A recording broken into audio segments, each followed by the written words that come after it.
Pai do Senhor, irmãos. Quantos são cheios de Deus aqui? É isso que nós vamos ver. Amém? Podem sentar em nome de Jesus. Não gostaria de assustá-los não, mas o tema do SPJL é confronto, não é isso?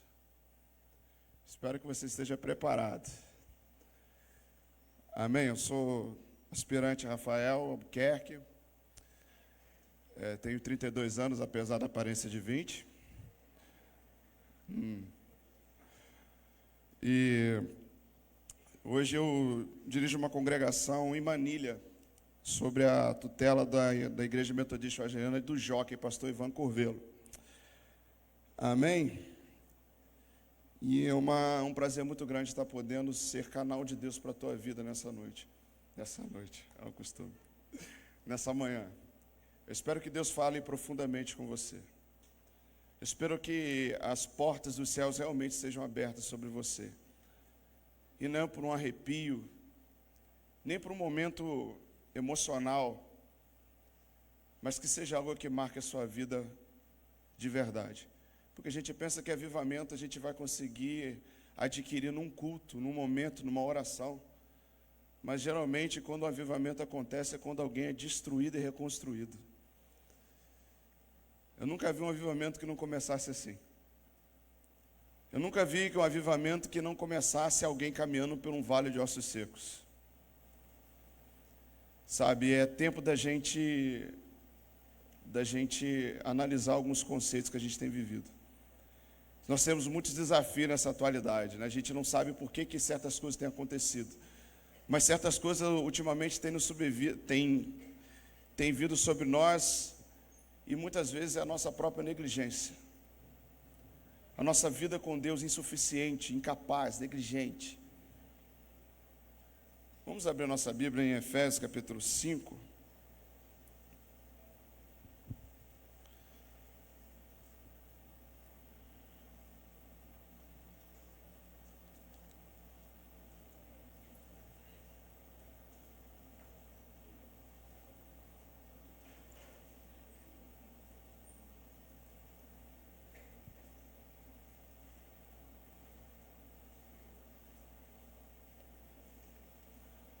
Independente do que aconteça nessa palestra, a culpa é do Rony, tá? Foi ele que me convidou.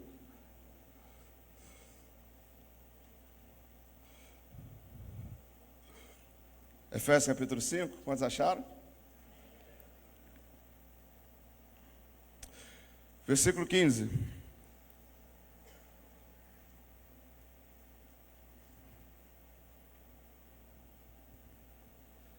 Diz assim a palavra de Deus, do 15 ao 18. Portanto, vede prudentemente como andais, não como necios, mas como remindo-o, porque os dias são maus. Por isso, não sejais insensatos, mas entendei qual seja a vontade do Senhor. E não vos embriagueis com vinho, em que há contenda, mas enchei-vos. Na versão NVI diz assim: tenha cuidado com a maneira que vocês vivem, que não seja como insensatos, mas como sábios, aproveitando o máximo cada oportunidade, porque os dias são maus. Portanto, não sejais insensatos, mas procurem compreender qual é a vontade do Senhor. Não se embriague com vinho, que leva à libertinagem, mas deixe-se encher pelo Espírito. Amém? A carta de Efésios é uma carta muito peculiar, né? Vamos explorar um pouco da teologia da carta. A carta, em nível de importância, é a segunda epístola mais importante do Novo Testamento. A primeira é Romanos, né? O livro de Efésios ele é um compêndio da vida cristã. Se você quiser aprender a viver como crente, leia Efésios. Ele fala muito mais sobre essa questão de como nós devemos viver, como devemos tratar nossas esposas, maridos, filhos, pais, empregados, patrões. Então ele fala da maneira que nós devemos viver. No capítulo 5 você vai ver ele dizendo assim: sede imitadores de Deus como filhos amados. Então ele nos ensina como nós devemos viver. Para você ter uma ideia da importância dela, a diferença dela para as outras, Geralmente uma epístola ela é escrita para atender uma necessidade de uma igreja. Se você ler, por exemplo, a epístola de Coríntios, você vai achar estranho, né? Mas a epístola de Coríntios já foi escrita para um povo que ia para o culto, cultuava, gritava, se emocionava, falava em línguas, falava em profecias, saía dali e ia se prostituir, saía dali... Alguém pode me arrumar um pouco d'água, por favor? Saía dali, ia para se prostituir com as prostitutas cultuais do templo de Afrodite, né? Ali no meio tinha o filho que se deitava com a esposa do pai. Então você vai ver que era uma coisa para corrigir problemas, assim também como Filipenses, que tinha duas irmãs que estavam brigando, né? A epístola de Gálatas, eles estavam voltando aos costumes judaizantes, porém Efésios, ele não vem tratar de nada específico, simplesmente é uma carta que vem trazer uma revelação de Cristo. Enquanto Romanos, ele fala sobre a obra de Cristo em nossas vidas, o que Cristo faz conosco, amém? Efésios, ele fala de onde Cristo nos colocou. Você vai ver o termo em Cristo o tempo todo. Em Cristo vocês são assim, em Cristo vocês estão assim, em Cristo vocês estão assentados em lugares celestiais. O posicionamento, e Efésios também ele fala de Cristo de uma maneira muito diferente, né? Ele fala de quem Cristo é. Não onde Cristo fez, mas quem Cristo é. Cristo, o cabeça da igreja. Cristo, o mistério que agora está sendo revelado, etc. e tal. Porém, quando a gente chega no capítulo 5, ele afunila mais a coisa. Ele fala o seguinte: já que vocês estão nesse lugar em Cristo, já que Cristo colocou vocês nesse lugar, vocês precisam agir como tal. Amém? Aí então ele começa no capítulo 5, fazer uma série de orientações de como viver como crente. Mas uma coisa que me deixa mais assim, que salta os meus olhos no capítulo 5, é no versículo 1: sede imitadores de Deus como filhos amados. Amém? Então, dentro dessa questão toda, Rafael, mas o que você está querendo dizer? Ser filho amado de Deus está falando estritamente da nossa relação com Ele. Entenda uma coisa: Deus nos colocou numa posição que nós não temos condição de estar. Deus nos deu uma condição que nós não temos condição de ter. E ser filho, eu nunca vi em nenhuma maneira, em nenhum momento, um filho que não se relaciona com o pai. Amém? Você conhece um filho que não, com certeza deve conhecer, porque o mundo hoje está doido. Mas a filiação de Deus, a paternidade de Deus para nós é uma coisa diferente. É uma coisa tão profunda que Ele abriu em nós um buraco do nosso peito para poder morar. Nós somos hoje templo do Espírito Santo. Isso é tratado em Efésios. Em Efésios capítulo 3 você vai ver o mistério revelado. Qual é? Que no alicerce que os apóstolos e os profetas construiu, foi nós sendo o templo do Espírito dele. Ou seja, o Espírito Todo-Poderoso habita em nós. Então ele estreitou o relacionamento conosco. A Bíblia diz que o ministério de Jesus é o ministério da reconciliação, como diz em Colossenses. Ou seja, ele nos relacionou com Deus. E é estranho a gente ver um filho que não se relaciona com o pai. Amém? Você vai entender, você vai entender. E uma coisa interessante, quando eu penso num filho que se relaciona com o pai, uma característica muito grande de um filho, olhando para Jesus, é um filho que não deixava o pai em paz. Você vai ver Jesus o tempo todo nas madrugadas orando. Ao tempo todo, eu fico pensando assim, eu vou fazer uma pergunta para você: se Cristo, sendo filho de Deus, orava, imagine nós que só fomos lavados e remidos pelo sangue dele, e a gente não faz isso. Se Cristo, sendo filho de Deus, habitação do Espírito Santo, aquele que, a Bíblia diz, ele vai dizer, aquele que a mim foi dada toda a autoridade dos céus e na terra, onde os demônios se submetiam, entendeu? Tinha necessidade de orar. Imagine alguém como eu. Deus está falando? Mas ainda a gente vai afunilar mais um pouco. E uma coisa interessante, para você ter uma ideia, essa característica soltava tanto, ficava tão preponderante naquele momento, que para você ver, você vai ver os discípulos não pedindo nada. Você viu os discípulos, viu Jesus ressuscitando mortos, viu Jesus caminhando por sobre as águas, viu Jesus dando vista aos cegos, viu Jesus fazendo com que aleijados andassem, surdos ouvissem, endemoniados sendo libertos. Sabe que a única coisa que os discípulos pediram: Senhor, ensina-nos a... Entendeu? Aí quando Jesus ele vai para o Getsêmani, a palavra do Senhor diz que ele entrou num estado de angústia tão profundo que o seu suor se transformou em sangue. Para você entender um pouco esse processo do suor entrar em sangue, existem casos isolados, muito isolados, pelo menos 3 relatados, de pessoas que não reagem à anestesia. Você já ouviu falar sobre isso? Então, para fazer uma cirurgia numa pessoa que não reage à anestesia, é uma coisa complicada. Existia um caso aqui no Brasil que ele tinha que tirar um tumor no estômago, e ele não reagia à anestesia, então ele teve que ser levado aos Estados Unidos. E quando chegou aos Estados Unidos, lá a primeira coisa que fizeram com ele foi amarrar ele numa maca.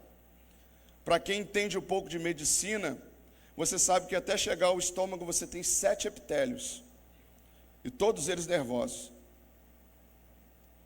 Né? Eu fiz um pouco de biologia, eu sei do que eu estou falando. E aquele homem, quando deitaram ele na maca, colocaram o relógio, independente do Brasil, a gente paga a cirurgia. Lá, nos Estados Unidos, você paga o tempo que você fica na cirurgia. E colocaram o relógio lá, aquele homem não aceitava, o corpo dele não reagia à anestesia, então ele sentiu cada epitélio dele sendo rompido, sendo rasgado, até chegar ao estômago. Só sei que quando terminou a segunda história, quando terminou a cirurgia, o seu corpo estava preto, porque a dor que ele sentiu fez com que o suor dele, com que as glândulas sudoríparas pudessem produzir sangue. Existem vasos em volta das glândulas sudoríparas. Dependendo do nível de angústia que você vê, que é um nível muito profundo, ele se rompe e se mistura ao suor. Foi isso que aconteceu com Jesus.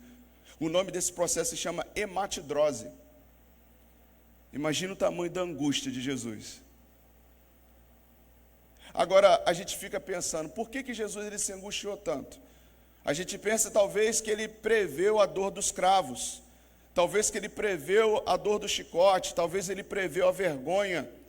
Só que os discípulos que vieram depois dele morreram de maneira igual ou pior. E eu fico imaginando, será Jesus mais frouxo do que os seus discípulos? Jesus não era frouxo. Então, Rafael, o que o fez suar sangue? Segundo a maioria dos comentaristas, foi que naquele momento, a primeira vez que o filho, ele rompe a relação com seu pai. É por isso que ele chora. Olha para o céu e diga assim: Deus meu, por quê? Por que me abandonaste? É aquele momento em que todos os meus pecados veio sobre ele e os separou da Santa Trindade. A maior angústia de Jesus foi ver pela primeira vez ficar longe do Pai.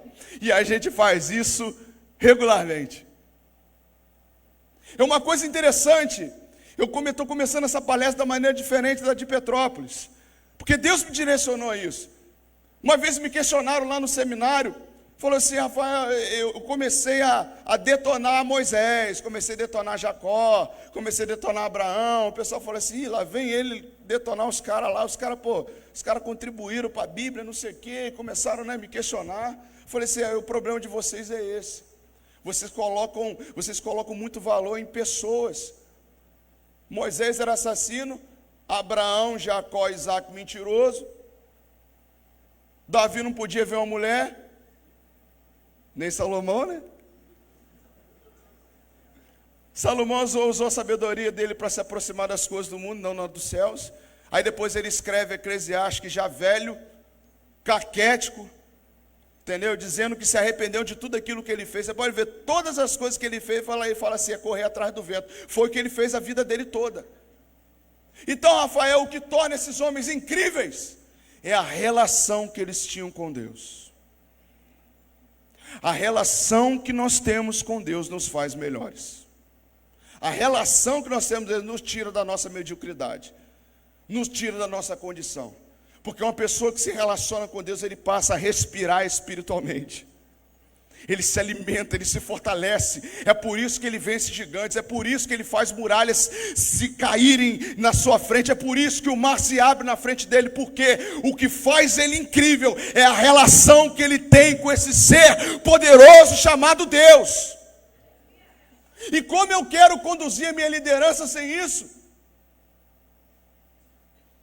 Cri. Como? E agora eu vou expor o texto para vocês. Sabe qual o título dessa mensagem? Desmascarando a minha própria apostasia. Qual o desafio hoje? Qual o desafio que eu vou confrontar? É a sua apostasia. Rafael, você está me chamando de apostata? Eu estou aqui na igreja. Você acha que apostasia só existe um nível, só o momento que você sai da igreja? Porque apostasia significa abandono, significa desvio. E desviar-se de Deus, meu irmão, é muito fácil. E a minha intenção nessa manhã é provar o quanto você está desviado. Podem me odiar, mas ouça o que eu falo.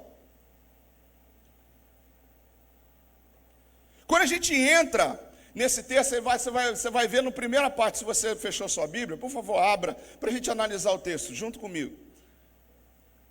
Que eu não sujeito a palavra ao meu pensamento, o meu pensamento é sujeito à palavra. Amém? Diz assim, no primeiro versículo vai dizer o seguinte: portanto, vede prudentemente como andais, não como necios, mas como sábio. E qual a maneira que ele fala sábio? Remindo a palavra remir o tempo significa aproveitar bem cada oportunidade. Ou seja, a nossa sabedoria se revela da maneira que nós gastamos o nosso tempo. A forma que nós gastamos o nosso tempo revela quão sábio eu sou. A maneira que eu conduzo a minha vida, se é sábia, se é nessa, vai ser determinada pela maneira que eu uso meu tempo. Está entendendo? Isso é uma coisa interessante, é uma coisa lógica e prática. Porque nós dedicamos tempo na coisa que a gente acha importante. Não é? Você dedica tempo na faculdade porque você quer uma vaga no mercado de trabalho.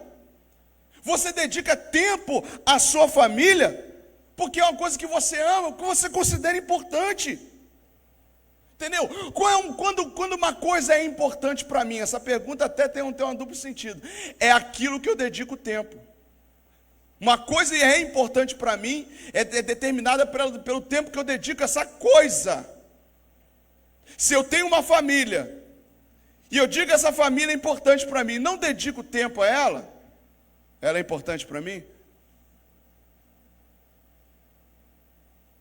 Então eu entendo o seguinte, cristão, amigo meu, revelando o primeiro passo da sua apostasia. Não diga que Deus é importante para você, se você não dedica tempo para Ele.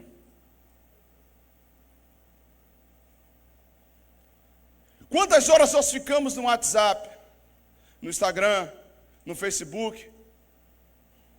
E quanto tempo nós dedicamos a estudar a sua palavra?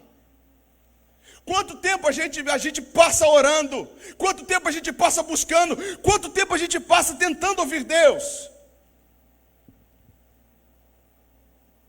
Então, meu irmão, se você não dedica tempo para Deus, não diga para mim que Ele é importante para você.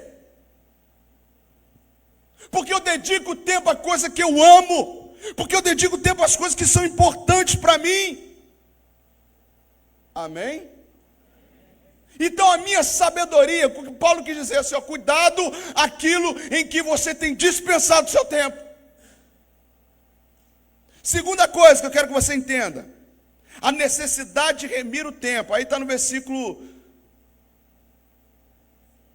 16, entendeu? Remir o tempo porque os dias são.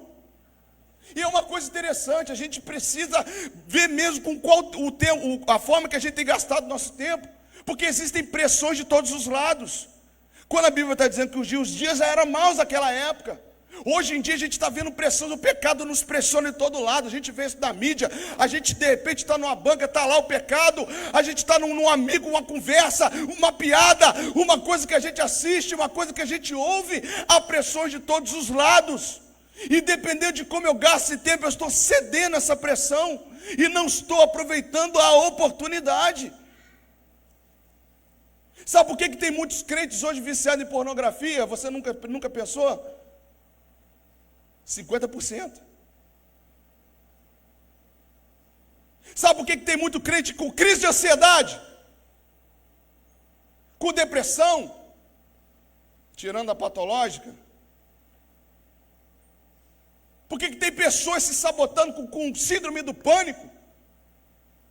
Você já parou para pensar? Porque a sua mente está totalmente manipulada por aquilo que está sendo colocado. Você está ansioso porque a sua mente está cheia das coisas que te trazem ansiedade. Você está depressivo porque você se deixou levar com o fluxo do mundo. Você está preso numa pornografia porque você só pensa em sexo. Porque a mídia só fala de sexo. Porque as coisas, tudo que você pensa só fala em sexo. Isso nos prende. Lá no capítulo 4 de Filipenses vai dizer como a gente deve combater a ansiedade. A primeira delas, orando. Mas orar você não faz, né? Bom, a segunda delas é enchendo a nossa mente com aquilo que é bom, perfeito e agradável. Que de boa fama. Está lá, olha lá no capítulo 4 lá de Filipenses, você vai ver a receita para a ansiedade. Então os dias são maus. E cada dia isso contribui para que a gente se desvie. É onde está a apostasia. Porque o entretenimento, o segundo mal, eu estou falando das pressões, o segundo mal é o entretenimento. O entretenimento está roubando o nosso tempo disponível. Cada dia que se passa a gente está mais burro, ignorante. Sabe por quê? Porque a maior parte do tempo a gente vive com a mente vazia, se entretendo.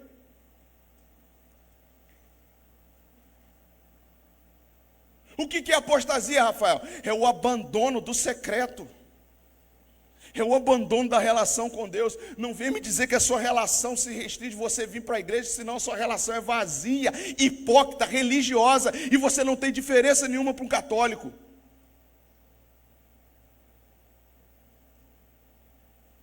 Amém? Vou adiantar para a gente chegar onde que eu quero chegar.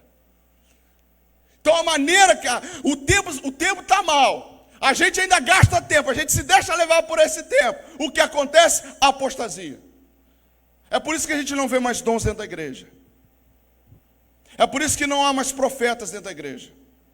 A gente vê xerox de uma opção de pregador, mas a gente não vê mais profetas. Rafael, o que é profeta? Aquele que vai falar o futuro, o presente, o passado, sem ninguém dizer para ele? Porque hoje é fácil você só acessar o Facebook, lá você já vê tudo, né? Inclusive tem alguns que estão usando isso aí para poder fazer aquele show. Não. Um profeta é levantado todas as vezes que o povo se desvia. Todas as vezes que o povo pisa fora da faixa, um profeta se levanta para mostrar para eles o caminho da volta. É por isso que Isaías se levantou. É por isso que Ezequiel se levantou dentro do cativeiro. É por isso que Osés, que foi escrito aqui, que foi lido aqui, a gente só lembra de Osés para falar, conhecer e prosseguir, conhecer a Deus. Sabe por que Deus estava falando isso através do profeta? Se você ler o capítulo 6 inteiro, você vai falar assim, o amor de vocês por mim é como orvalho. De manhã ele está ali, mas quando o sol esquenta ele evapora. O problema de você, quando ele fala assim, misericórdia quer e não sacrifício, a exegese você está dizendo assim, eu queria que vocês me amassem mais e sacrificassem menos. É tremendo isso, o desejo de Deus em querer se relacionar conosco. A perspectiva de Deus, ouso dizer que Deus existe até uma expectativa. Por que, Rafael, existe uma expectativa? Se você procurar na lei, Se você procurar na lei, você vai ver Deus ele dando várias determinações a Moisés. Olha, se fizer, não faça isso, não adulterarás, não faça isso, o sacerdote tem que fazer isso, isso, isso, isso. Mas quando ele chega na parte da consagração e dos votos, ele não obriga ninguém. Ele fala, se você for fazer o voto do nazireado, você tem que fazer isso e isso. Se você quer jejuar, você tem que fazer isso e isso. Porque a expectativa dele é que nós nos relacionemos com ele de maneira voluntária. Amém? Deixa eu voltar para a palestra aqui. Então dentro a gente acaba se desviando. A minha apostasia se revela pelo tempo. E uma terceira coisa que ele fala, que remira o tempo para Paulo, dentro do discurso ali aos Efésios, remir o tempo, aproveitar melhor as oportunidades. Uma oportunidade bem aproveitada em primeiro lugar, buscar qual é a vontade de Deus. Vê se aí está no versículo 17 aí. O que está no versículo 17? Por isso não sejais, mas entendei qual seja a vontade do Senhor. A segunda coisa, para ele remir o tempo, a segunda coisa é se encher com o Espírito Santo. Duas coisas que para Paulo é essencial para aquele que quer aproveitar a melhor oportunidade. Aproveitando a melhor oportunidade, primeiro, é tentar conhecer qual é a vontade de Deus. Segunda coisa, é se encher com o Espírito Santo. Dentro dessa perspectiva, Deus começa a nos revelar que existe uma apostasia dentro da gente. Porque nós nascemos para nos relacionarmos com Deus. Nós temos os ouvidos tapados para ouvir a voz de Deus. Em nosso coração é a habitação do Espírito Santo que nos direciona, unicamente para nos direcionar. Quando os discípulos pensaram que ia estar desamparados, ele falou assim, não, eu não vou desamparar vocês não. Eu vou vos enviar o Consolador, que convencerá o homem da justiça, do pecado, do juízo. A Bíblia vai dizer que ele é o penhor da nossa herança, da nossa salvação, aquele que nos guiará, nos conduzirá. Eu fico imaginando o quanto a gente está desviado dessa voz.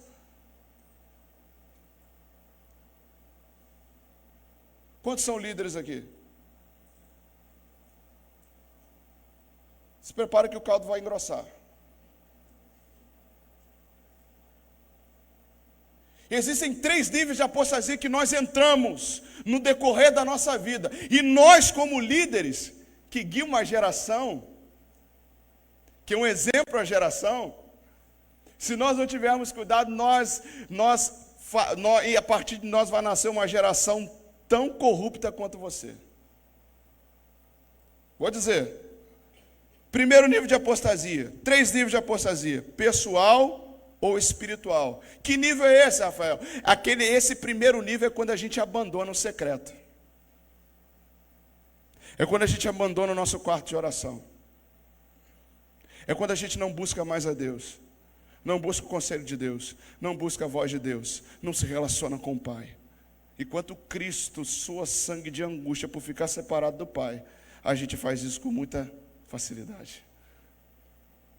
A apostasia espiritual é quando aquele momento que você teve, não sei se você teve esse momento, mas o momento que me converti, eu só queria Deus, eu queria estar nas consagrações para sentir aquele negócio diferente, porque eu não compreendia, sentia aquele arrepio. Quando eu fui batizado com o Espírito Santo, eu só queria sentir aquele negócio para falar aquele negócio estranho. Eu queria Deus, eu queria ver o meu coração incendiado, porque era gostoso demais. Então o que eu fazia? Eu me trancava no quarto e ficava por horas buscando, cantando, sem saber, mas Senhor, não importa. A gente canta numa maior hipocrisia que se abre os céus, sopra em nós, Espírito, te queremos, Deus. As nossas atitudes não diz isso.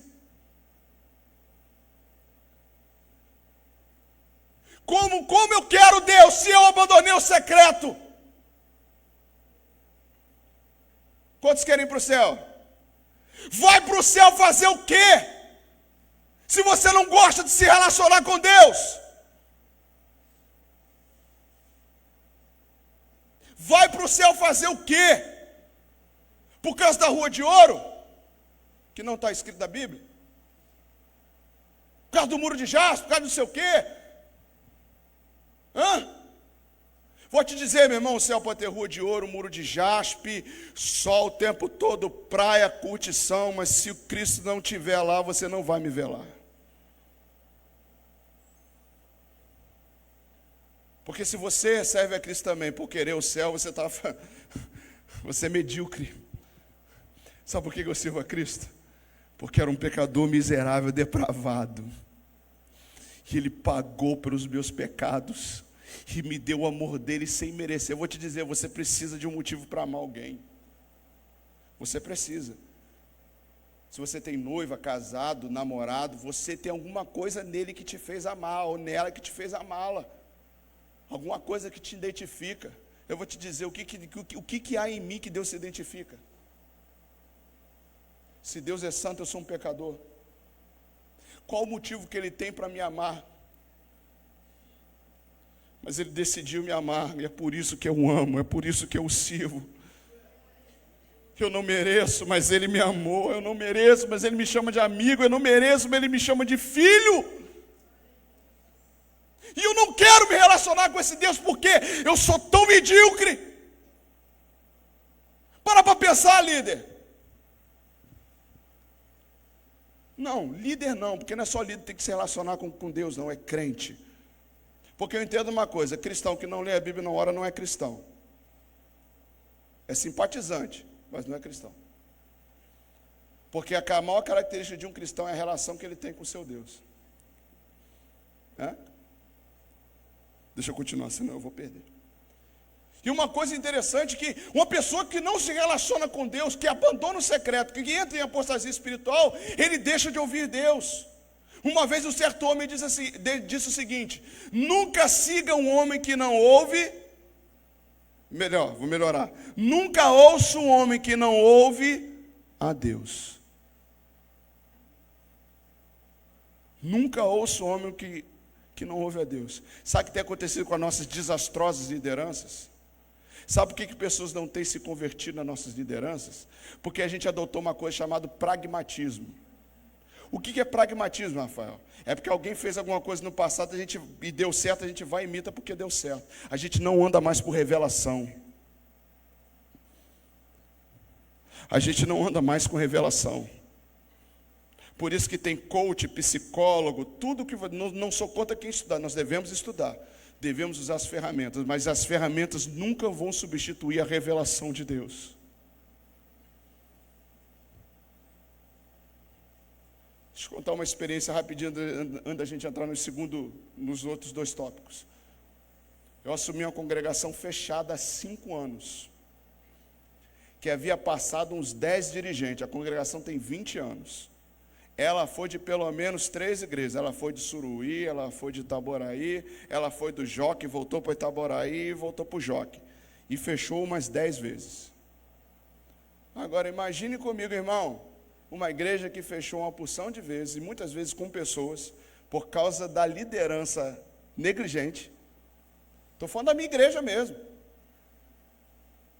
A igreja metodista wesleyana, isso não é história de carochinha não. Vou fazer igual Paulo. Quando Paulo ele foi chamar a atenção de Pedro, ele falou assim: a reputação deles não me assusta, porque Deus não tem preferidos. Foi o que ele falou lá. Não importa o tamanho da liderança, a negligência existe em todo lugar. Enfim, mas fechou mais 3 vezes. Eu falei assim: meu Deus, fechado 5 anos, é porque eu não tenho como botar foto, mas eu botar foto, era mato, tinha um Chevette velho ainda na frente do carro, com ferro velho, o pessoal estava tirando peça. Você vê, a igreja, eu falei assim: meu Deus, uma igreja metodista wesleyana desse jeito. Quando eu olhei, deu vontade de chorar. Aí falaram assim para mim: topa? Eu falei: topo. Coordenador de GECEL, eu vim implantado GECEL na minha igreja. Está ali o Rony, que foi um dos meus líderes. Já estava chegando a 22 GECELs. Falei: meu Deus, 300 e poucas pessoas sendo ministradas numa segunda-feira. Benção. Glória a Deus, vou arrebentar. Ministro de louvor, tocar violão mais ou menos. Não canto muito bem, mas quebro o galho. Entendeu? Mas graças a Deus, Deus sempre me abençoou com uma unção e Deus sempre manifestou muitas experiências com Deus, com louvor. Foi assim, agora, vai ser questão de tempo. Ainda achei meia dúzia de malucos para poder me acompanhar e fomos. A igreja preparou, nós preparamos, reformamos a igreja. Cheguei lá, na inauguração, quem ia pregar o bispo, mas aconteceu uma coisa com o bispo. Não sei se a esposa dele, não lembro se a esposa dele passou mal ou foi uma coisa com a mãe dele. Mas ele não pôde estar, quem pregou foi o superintendente distrital. E tal, igreja cheia de ônibus, tal, aquela coisa toda. Falei, meu Deus, tem que me acostumar com isso. Ô glória. Viram até crente. E tal, e dirigindo aquela coisa toda. Quando acabou o sábado para o domingo, foi assim, cadê todo mundo?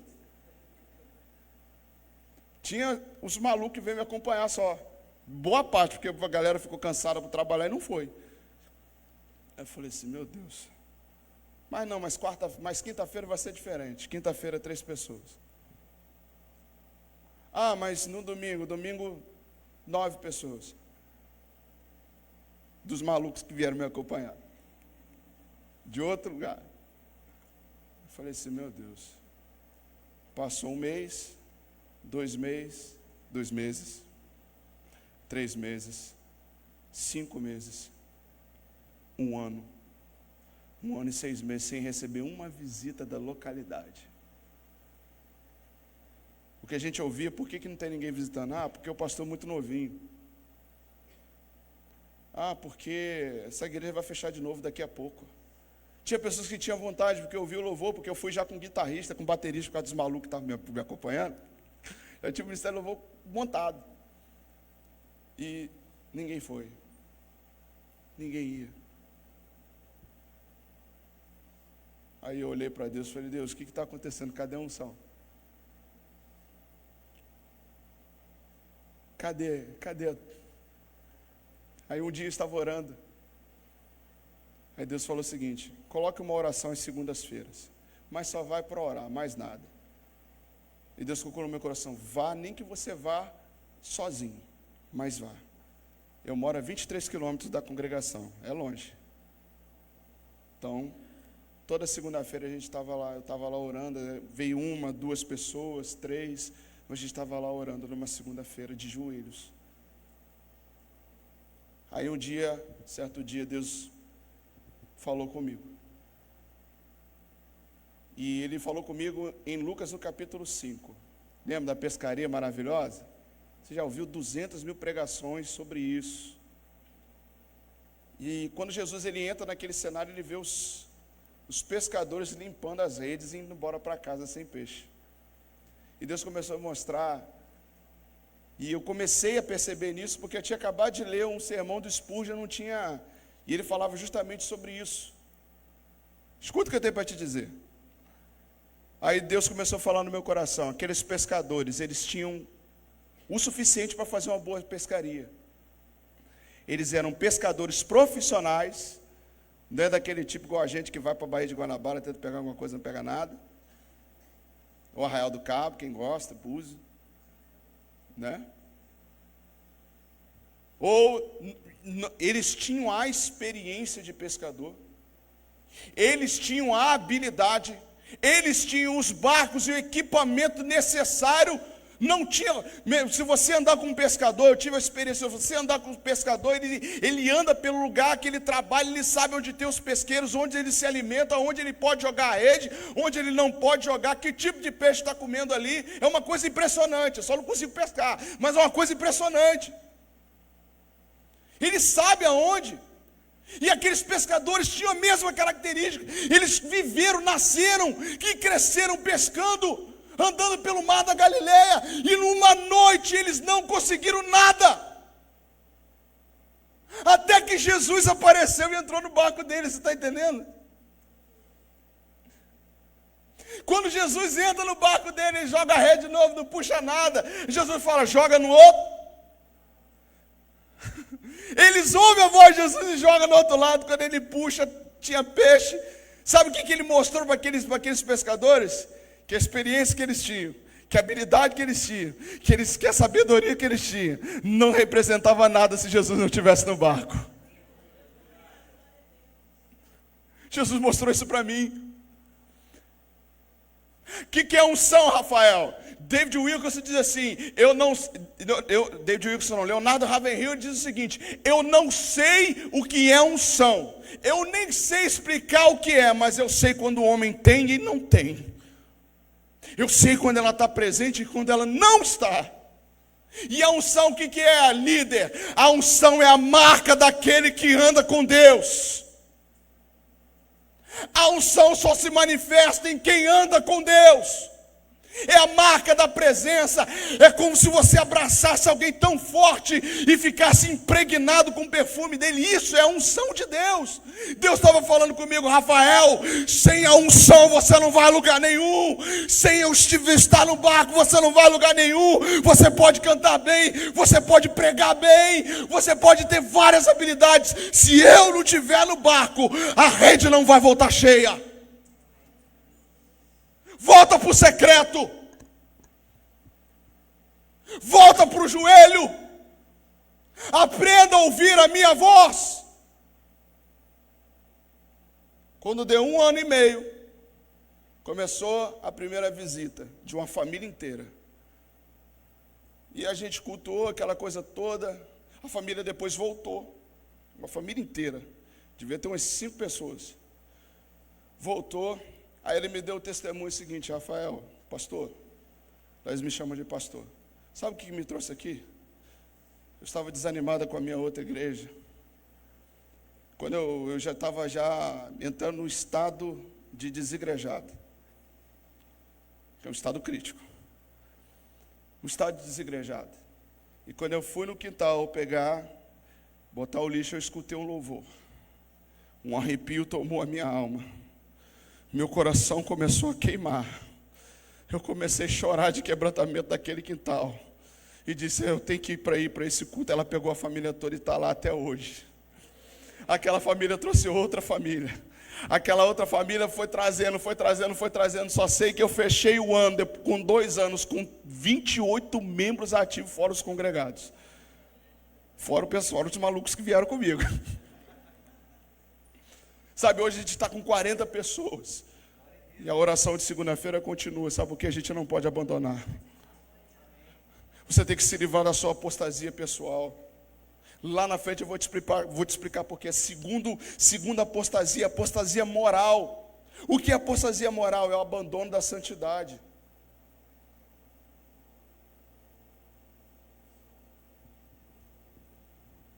Aquilo que você vê na internet,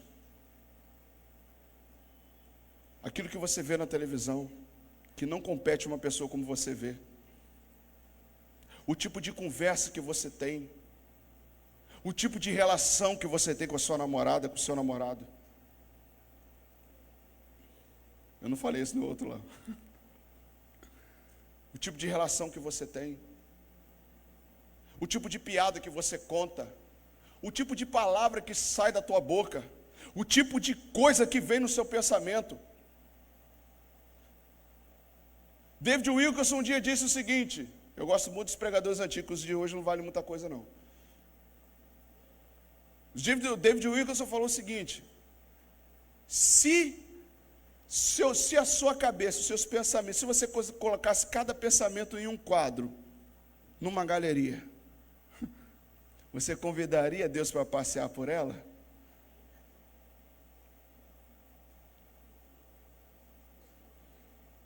Convidaria?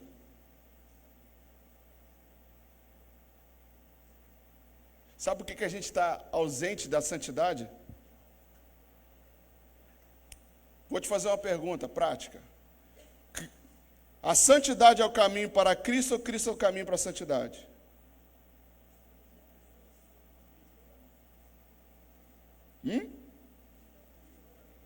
Nós aprendemos que a santidade é o caminho para Cristo. Mas Cristo é caminho para a santidade. Sabe por quê? Porque a santidade vem em quem se aproxima de Deus. Quanto mais próximo de Deus você estiver, mais santo você vai. Você já pegou, quem já fez churrasco aqui, pegou o litro, botou dentro do litro aquela água com alfavaca, com sal. Quem já fez isso aqui? Você já viu seu pai fazendo isso? O que ele faz? Ele pega o garfo ou a faca, esquenta no fogo até ela ficar vermelha, não é verdade? Vai em cima da tampa e fura. Só que o que é essencial é que a faca esteja quente. E quanto mais tempo e mais próxima ela estiver do fogo, mais quente ela vai. Assim é a santidade. A nossa falta de santidade, a nossa falta se revela na nossa falta de relacionamento com Deus. Porque é impossível alguém que encontra Deus e não seja impregnado com Ele. Lembra de Isaías? Isaías, no capítulo 6, ele começa a se revelar, mas ele já era profeta. Ele já era profeta. Alguns dizem, ele começou o ministério dele ali no capítulo 6. Pode ser que sim, mas ele já era profeta, porque ele profetizou nos reinos de Uzias, Jotão. Uzias já estava com o pé na cova. Quem estava governando já era Jotão. E ele estava lá no templo por causa de Uzias. E aquele profeta foi a primeira vez que ele viu Deus e ouviu Deus. O primeiro encontro que ele teve com Deus aconteceu uma coisa tremenda. Primeira coisa dela, se você ler do capítulo 1 ao capítulo 5, você vai ver Isaías fazendo a mesma coisa que eu estou fazendo aqui. Ao ponto dele falar o seguinte: o culto de vocês não presta. Quando vocês oferecem alguma coisa, eu viro o rosto. Quando vocês cantam, eu tapo os ouvidos. Quando vocês oram, eu saio fora. Por quê? Porque quando vocês apresentam as suas mãos estão sujas. O culto de vocês, o sacrifício de vocês é sujo, porque não tem nada de santo, não tem nada de piedoso. E ele vai no capítulo 2, capítulo 3, capítulo 4, no capítulo 5, quando no capítulo 6, Deus fala assim: você pegou o povo, agora eu pego você. Quando Deus se revela para ele, ele fala assim: miserável, eis que habito no meio de um povo, e eu mesmo tenho lábios impuros. Primeira coisa que acontece na vida de Isaías, ele se nivela. Porque quando alguém que se encontra com Deus, a primeira coisa que ele se sente é humilde. Se você não tem humildade, vai orar mais. É humilde. Sabe por quê? É como se ele falasse assim: lembra do povo que eu bati, que eu arrebentei, que eu doutrinei? Quando Deus se revela para ele, ele fala assim: Senhor, eu não sou diferente deles. Somos farinha do mesmo saco. Segunda coisa, ele confessa. Terceira coisa, a Bíblia diz que um anjo vai, pega uma tenaz de fogo e toca no seu lábio, ele é purificado. Sabe? E é uma coisa interessante que acontece com Isaías: depois que ele é tocado por Deus, depois que ele ouve a voz de Deus, depois que ele se encontra com Deus, Deus ele chama para a profundidade. Como assim, Rafael, chama para profundidade? A partir do capítulo 6, a partir daquele encontro, Isaías, o livro de Isaías é conhecido como Pequena Bíblia. Ele possui 66 capítulos. Dentro desses 66 capítulos, 27 capítulos fala sobre o Messias. E 36 sobre o Antigo Testamento. Ela é dividida essas profecias. E é o maior profeta messiânico. Você já estudou sobre isso na escola dominical? Sabe o que é ser um profeta messiânico? É ver Cristo pisar na terra antes que isso acontecesse. Isso foi Isaías. A gente impede de viver uma profundidade em nossos ministérios pessoais porque a gente não se encontra com Deus. A gente não vive uma profundidade, a gente não toca ninguém porque a gente não é tocado por Deus. A gente não emociona ninguém, não quebranta ninguém porque a gente não é quebrantado por Deus.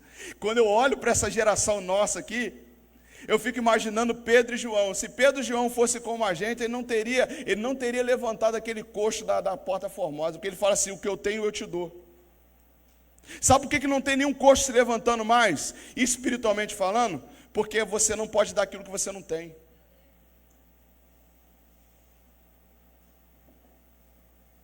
Você não pode.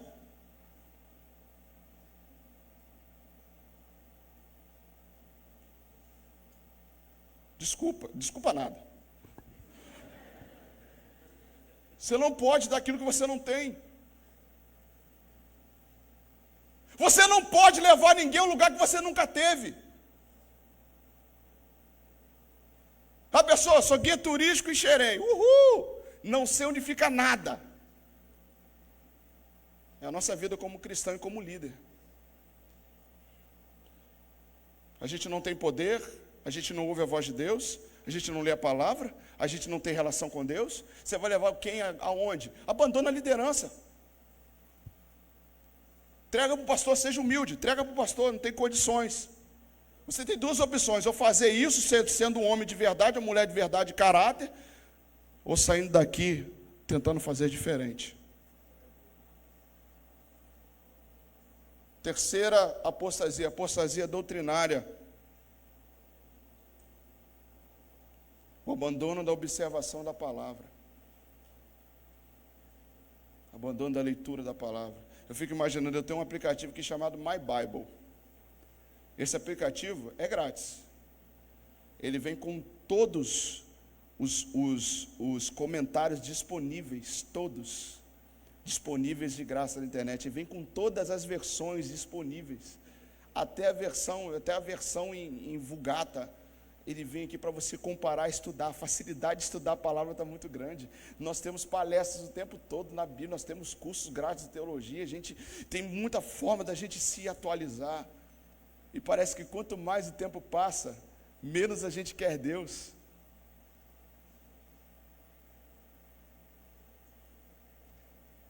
Não perde tempo lendo a Bíblia, mas gosta de ler Harry Potter. Pelo amor de Deus. Vá para o inferno.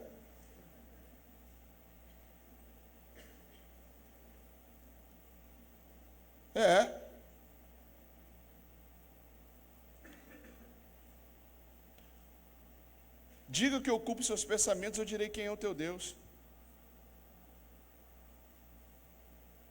É sério esse negócio, irmão. Sabe que essa geração, ela se parece a geração de líderes que estão se levantando? Hofni e Finéias. Você conhece a Hofni e Finéias? Quantos conhecem aqui? Só quem lê. Para você que não sabe, está lá no capítulo 1 de primeiro livro de Samuel.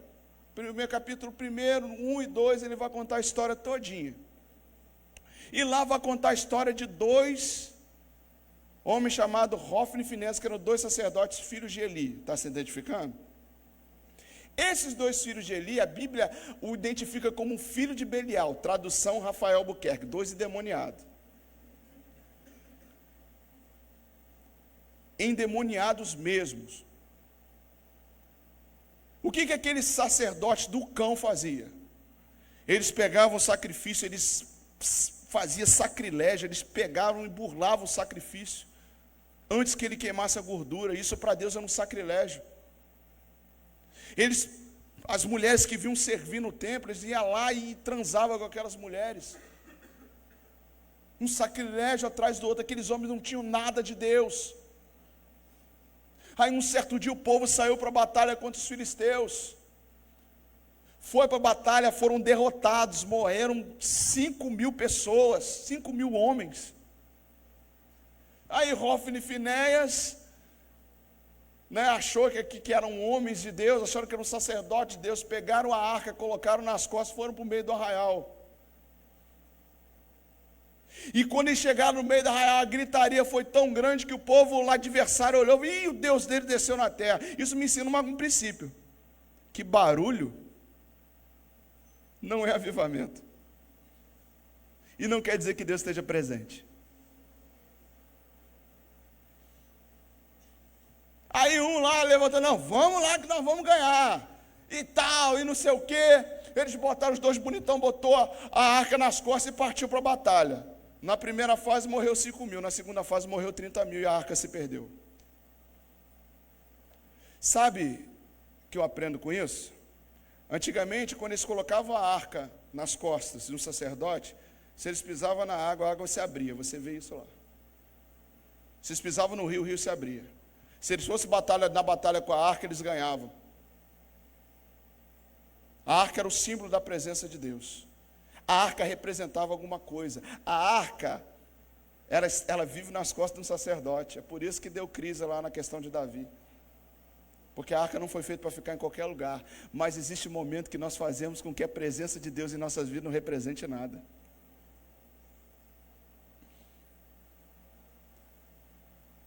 A gente acha que tem, mas não representa nada. Por quê? Porque a gente não dá o valor que ela merece. A gente não coloca ela no lugar que ela deveria colocar. A gente coloca Deus num quartinho de bagunça. Mas o nosso trono, quem reina é outra coisa, outra pessoa. Aí faz com que a presença de Deus não valha nada. E sabe o que é pior disso? Sabe o que é pior? De líderes assim? É a próxima geração que vem depois deles. É uma das coisas piores. Porque depois que eles morreram e a arca se perdeu, o pai deles, omisso, foi lá, caiu, quebrou o pescoço. E um filho deles nasceu, pegaram o filho e colocaram o nome do filho de Icabó. Foi-se. Vou te dizer uma coisa que vai te preocupar. Ou as nossas boas e más atitudes respingam na próxima geração. É por isso que eu estou sendo tão duro com você, líder. Porque a sua negligência com Deus vai marcar a próxima geração. A sua falta de busca vai matar a próxima geração.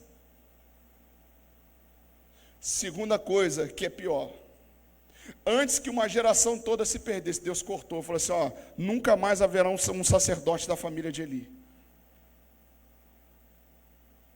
Porque Deus rejeitou. Ou você conserta, ou Deus vai tratar de você.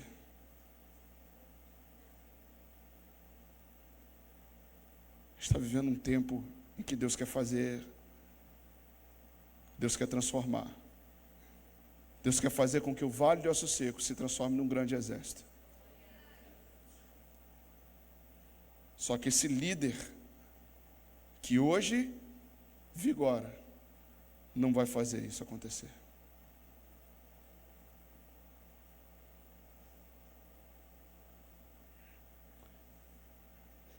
Qual a marca que você vai deixar na próxima geração?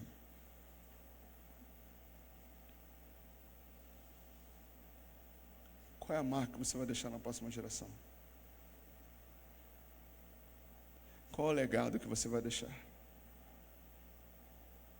Fico imaginando John Wesley, um coração abrasado, morreu com 120 mil corações abrasados.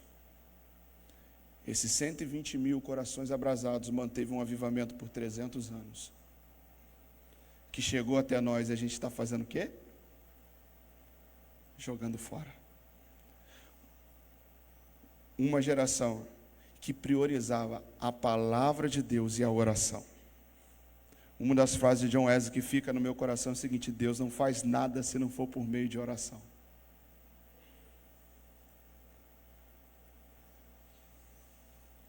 O coração está fervendo aqui.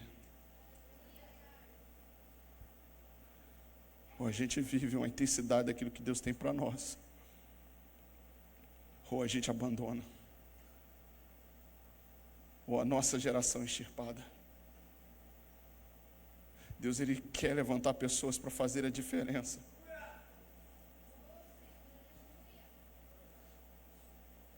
Eu não quero ser a geração que vai morrer no deserto, eu quero ser a geração que vai conquistar a terra prometida. Eu não quero ser essa geração. A resposta que essa geração merece não é a vida que eu tenho levado agora.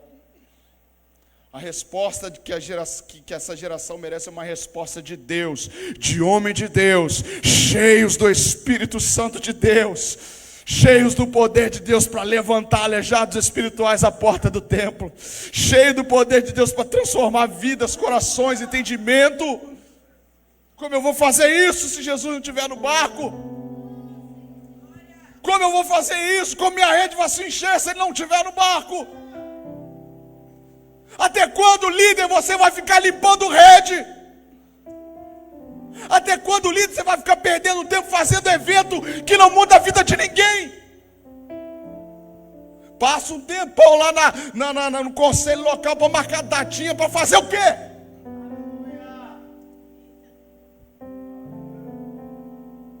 Larga isso, irmão. Dobre o seu joelho e veja o que Deus quer fazer através de você. Deixa Deus mudar o seu coração, deixa Deus ferver o seu coração, deixa o seu coração se transbordar de amor, de graça. Você acha que Deus me enviou aqui para quê? Para fazer um teatro para você? Deus está enojado, Deus está irado.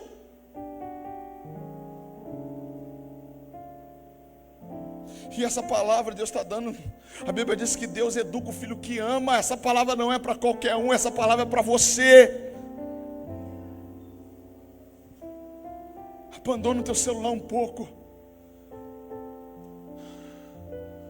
Abandona o Facebook. Para de se exibir um pouco. E comece a se esconder um pouco com Deus. Salmo 91 diz: aquele que habita no esconderijo do Altíssimo. A gente deixa essa Bíblia aberta nesse salmo, não sabe nem porquê, e não entende o que o salmo está escrito. Aquelas coisas daqueles homens, que 1000 cairão ao teu lado, 10.000 à sua direita, que não seria alcançado pela peste perniciosa, nada iria tocar, é para aquele que habita no esconderijo do Altíssimo. Do que ele está falando? Que esconderijo é esse? Ele está falando do secreto. Um líder que não tem vida com Deus, ele não vai gerar fruto. João no capítulo 15 vai dizer assim, eu sou a videira verdadeira e vós os. Todo aquele que está em mim, esse produz muito fruto. Que legal. Se eu não produzo fruto, em quem eu estou?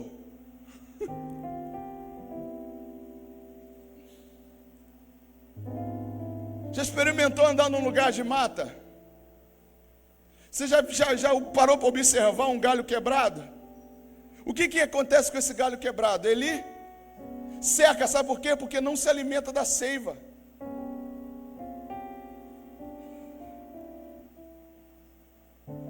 Tem muito galho quebrado. Só porque está pendurado, acho que está na... Só porque está pendurado, acho que está na videira. Só porque vem na igreja, acho que está na videira. Só porque vem na consagração, acho que está na videira. Só porque acho que vem na escola dominical nascer, acho que está na videira. Quem está na videira é aquele que se alimenta da seiva. Esse produz fruto.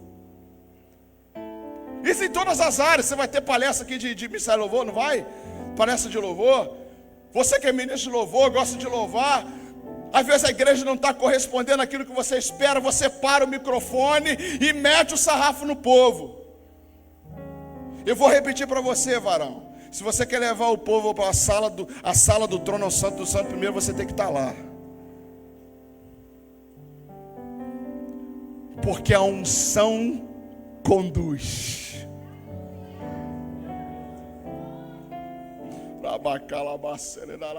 Não adianta bater no povo. Por quê? Porque você não pode dar aquilo que você não tem, e nem levar ninguém ao lugar que você não está. É por isso que a sua pregação não toca ninguém. É por isso que o seu louvor não toca ninguém. E depois não adianta parar esperando uma reação de ninguém. Não vai reagir, porque as pessoas que são ministradas reagem à unção de Deus na sua vida. Porque quem convence da justiça, do pecado e do juízo é o Espírito Santo. Quem inspira é o Espírito Santo. O dono da palavra é Deus. E a palavra que alimenta é aquela que sai da boca de Deus. Entendeu? A palavra que não volta vazia é que sai da boca de Deus. Então, falta revelação, falta intimidade, falta Deus na tua vida. Vamos ficar de pé em nome de Jesus. Tem quantos minutos? Já acabou? Vou seguir. Um líder que não ouve a Deus. Grave essa frase. Um líder que não ouve a Deus leva consigo uma geração de apóstatas. Porque a apostasia a gente passa para frente. A minha apostasia começa em mim e termina na próxima geração. Isso é terrível. Você não tem noção da responsabilidade que você tem. A expectativa hoje, a minha expectativa hoje, é que você saia disso pelo menos com a intenção de fazer diferente. A intenção de se jogar em Deus, mergulhar em Deus. A expectativa de você voltar ungido dos pés à cabeça. Das pessoas olhar para você e sentir o bom perfume de Cristo. De tanto tempo que você, gente, Moisés andava tanto tempo na presença de Deus que a face dele brilhava. A presença de Deus impregna a gente. Ela impregna a gente, ela nos transforma. Ela nos leva para outro nível. Nós somos filhos de Deus, filhos que não se parecem com o Pai. Você já viu, não sei se você é um filho adotivo, ou se você conhece um filho adotivo. Um filho adotivo, ele se parece com o seu pai, sabe por quê? Porque a convivência faz parecer. E por que, Rafa, nós não parecemos com o nosso pai, nós somos adotados? Porque falta convivência. É tempo da gente viver isso, amados. Quero convidar você aqui, você que tem coragem para fazer diferente, você que se preocupa com a próxima geração, você que não quer ser como Hofni e Finéias, mas é você que quer levar uma geração à santidade.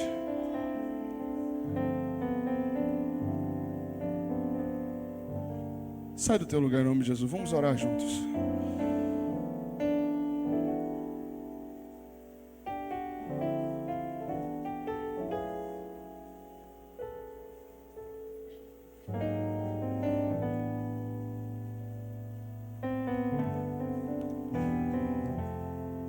É tempo de você se quebrantar diante de Deus agora.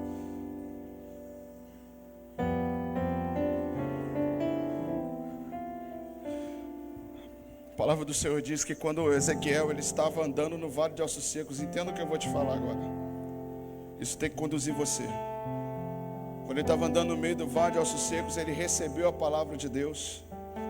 Ele simplesmente ecoou a voz de Deus que chegou aos seus ouvidos. A palavra do Senhor diz que quando ele ecoou a voz de Deus que chegou aos seus ouvidos, os ossos começaram a se mexer e se posicionar. A Bíblia vai dizer que houve um barulho. Aí a gente tem aquele pregador pentecostal que gosta de fazer graça, né? Que avivamento, que era o barulho do avivamento. Fala em mistério, grita, joga a cadeira para o alto. Só que a primeira coisa de um avivamento que aconteceu ali, a primeira atitude de avivamento que a gente vê, foi o osso buscando o seu osso. O que isso me ensina? Que o primeiro passo de avivamento é um posicionamento. E o posicionamento, ele traz um barulho. Meu Deus, aí você vai começar a glorificar para poder ter avivamento? Não. Quem já deslocou um ombro? Ou já viu alguém deslocar um ombro? Você já viu na televisão, pelo menos. Quando a pessoa vai lá, sempre tem um entendido para poder colocar o ombro da pessoa no lugar, já viu? Quando alguém coloca o osso ou o ombro de volta para o lugar, qual é um som que você ouve? É um gemido. O som de um osso voltando para o lugar, no ambiente de avivamento, é de um gemido, de dor e de angústia, de um dia você ter se desviado da presença de Deus.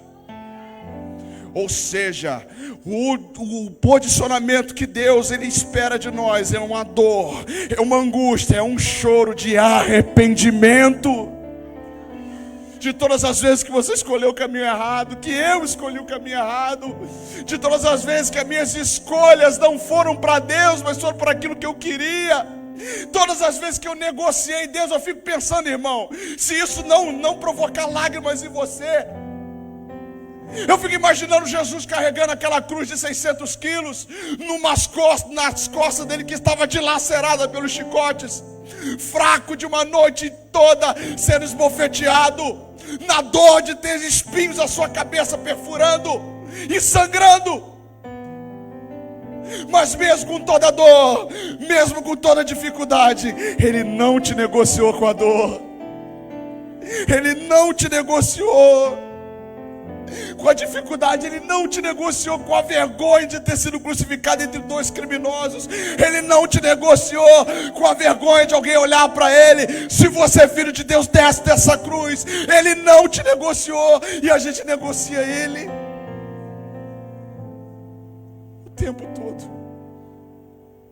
o tempo todo, dizendo não para Ele, o tempo todo deixando Ele de lado, o tempo todo deixando o que sobra para Ele. Eu fico imaginando, irmão, Ele se entregou por mim, Ele me amou antes de eu nascer, Ele me amou sem eu dar um motivo para Ele me amar. Eu não dei um motivo para Ele me amar. Eu era inimigo dele porque eu fazia tudo para irritar. E vou te dizer, mesmo quando eu pensei que tinha aceitado ele, ainda continuei fazendo aquilo que o irrita, mas ele não desistiu de mim. Eu estou aqui porque ele não desistiu de você, líder. Ele está te chamando hoje para um conserto. Ele está te chamando hoje para um arrependimento. Você que ainda continua no lugar, meu irmão, atenda o chamado de Deus. Porque em algum momento da sua vida você o deixou, você o largou. Se quebrante nessa noite, nessa manhã. Se deixe levar pelo Espírito Santo de Deus. Deixe se angustiar por você ter saído da vontade de Deus.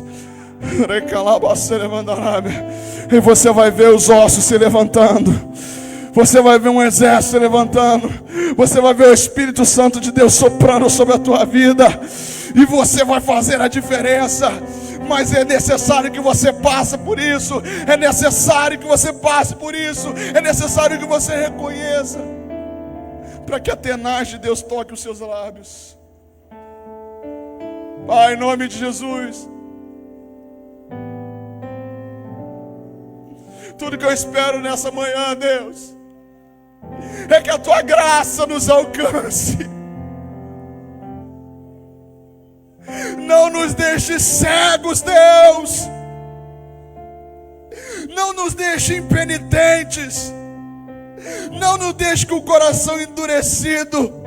Mas vem, Senhor Deus, e quebra, Deus, me desestrutura, me leva para o chão, me quebrante, mas não nos oculte os nossos pecados.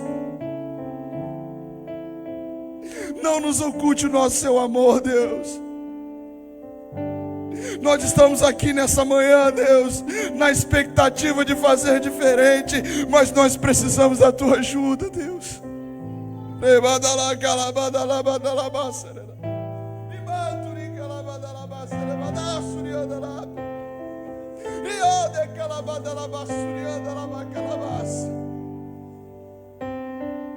Eu nasci, Senhor, para ecoar a tua voz. Se o Senhor não falar comigo, o que vai ser de mim, Senhor?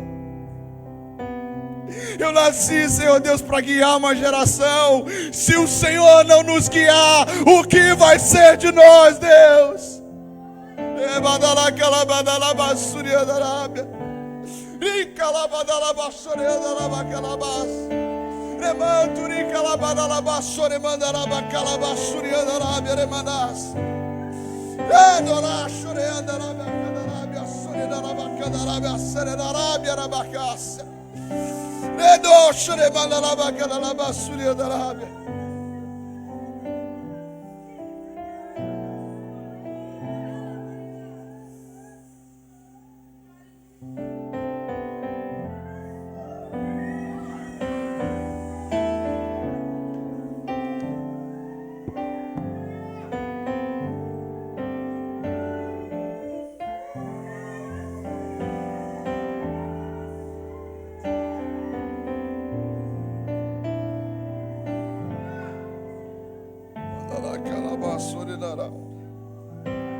Como se converterão os pecadores, Deus?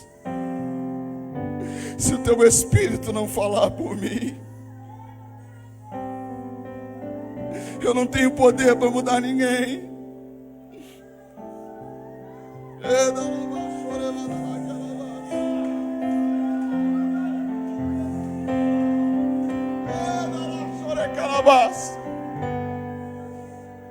Eu não tenho poder para transformar ninguém. Eu não tenho em mim nada para tocar ninguém. Ah, Deus. Ah, Senhor, tem misericórdia.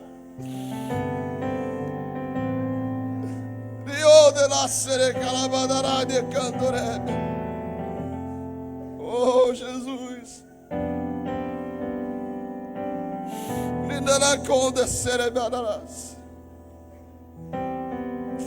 Tiago capítulo 4, versículo 7 diz: portanto, submetam-se a Deus, resistem o diabo e ele fugirá de vós. Chegai-vos a Deus e ele se chegará a vós. Limpai as mãos, pecadores, e vós de duplo ânimo purificai os corações. Senti as vossas misérias, lamentai e chorai. Converta-se o vosso riso em pranto e o vosso gozo em tristeza. Humilhai-vos perante o Senhor e Ele vos exaltará.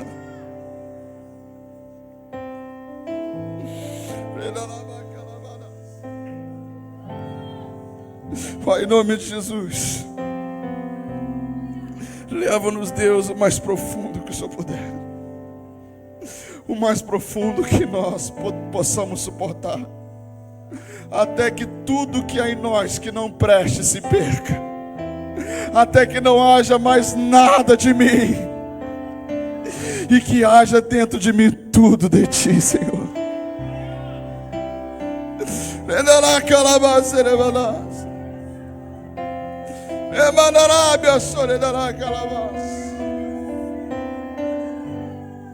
Nos rendemos diante da Tua presença, Deus.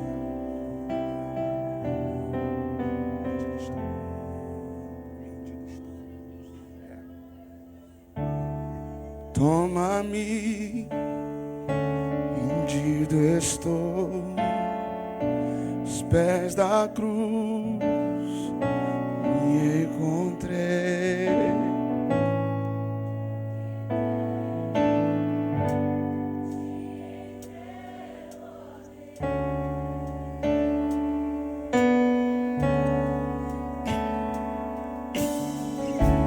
Vem limpar as minhas mãos, purificar meu coração, que eu ande em tudo que Tu tens pra mim.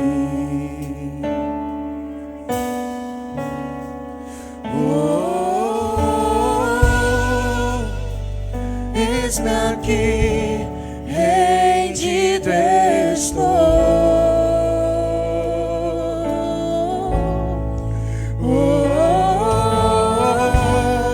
Diga: eu sou teu e Tu és meu.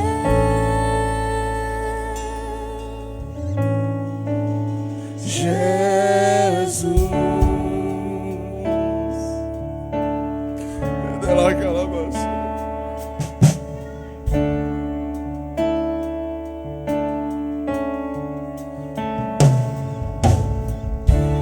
Meus momentos e os dias meus, meu respirar e o meu viver, que sejam todos pra Ti, ó Deus.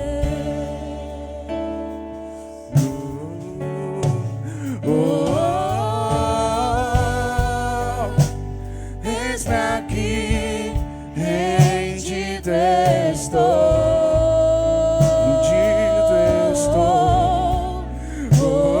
Você pode declarar isso nessa manhã. Eu sou teu e tu és meu.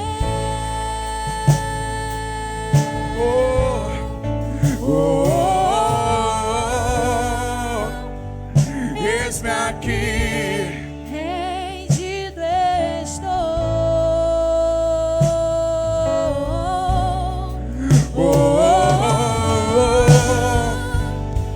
eu sou teu e tu és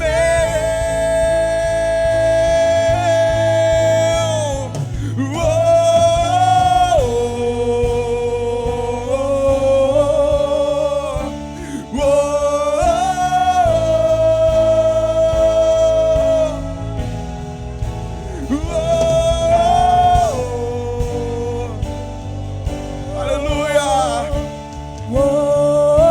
Levante suas mãos ao Senhor. Vamos declarar: minha vida dou a ti, Senhor. Rendido a ti estou, e pra sempre cantarei. Faz em mim o teu querer. Minha vida dou A ti, Senhor, rendido a ti estou, e pra sempre cantarei. Faz em mim o teu querer.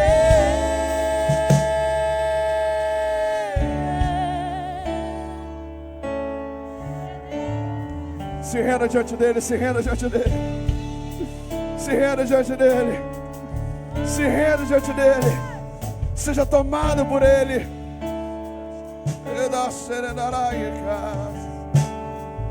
Oh. Oh. Eis-me aqui. rendido estou.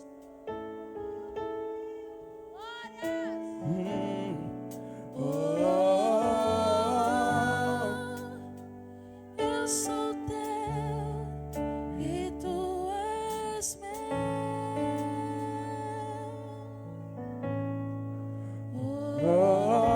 Oh, eis-me aqui, rendido estou. rendido estou.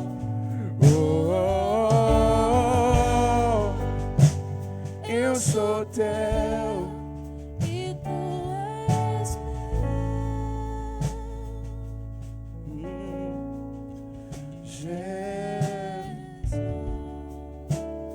Você pode aplaudi-lo em nome de Jesus. Que Deus abençoe você. E que essa palavra ecoe em vossos corações. Aleluia, louvado seja o nome do Senhor. Muito obrigado, pastor, pela palavra. Que Deus continue abençoando e usando tremendamente. Deus tem confrontado você nessa manhã, amém? O Senhor tem te confrontado, Ele tem te levado a avançar, a prosseguir, amém? E é para isso que você está aqui nessa manhã, é para isso que nós estamos aqui nessa manhã, para viver algo extraordinário de Deus nas nossas vidas através do confronto. E agora você vai ser confrontado através das oficinas que serão ministradas sobre a sua vida. A nossa equipe, a equipe regional, se preparou, estudou muito para te entregar o melhor possível para que você viva e enfrente os maiores desafios da atualidade com poder, glória e graça. E conforme eu for anunciando, conforme eu for dizendo, você vai se posicionando. E a primeira oficina que nós teremos é a oficina de diretoria. Ela será aqui no templo, ela será ministrada pelo nosso diretor regional, Rony Silva. A segunda oficina que será ministrada será da secretaria juntamente com a tesouraria, que será ministrado pela nossa irmã Camila Melo e pela nossa irmã Renata Barros. Você pode celebrar o Senhor? Isso aí, que bom. Louvado seja o nome do Senhor. E acontecerá na sala de número 6. Você que é de secretaria ou tesouraria, por gentileza, acompanha as nossas irmãs ali. No cultivo espiritual, seria o Adriano, mas é o nosso irmão Rosiel, não é isso? Você pode seguir o Rosiel, vocês irão para a sala de número 13. Tá ok? Sala de número 13, cultivo espiritual. Evangelismo está aqui conosco a nossa irmã Lilian. Cadê? Ela já está na sala, então você pode se dirigir para a sala de número 8, você que é do cultivo espiritual. Você que é da fraternidade, a nossa irmã Aline Miriam estará te conduzindo para que você experimente o melhor de Deus sendo fraterno com seus irmãos. Então a Aline está aqui, você pode acompanhá-la por gentileza. Sala de número 7. E o louvor com a nossa irmã Thaís Nascimento.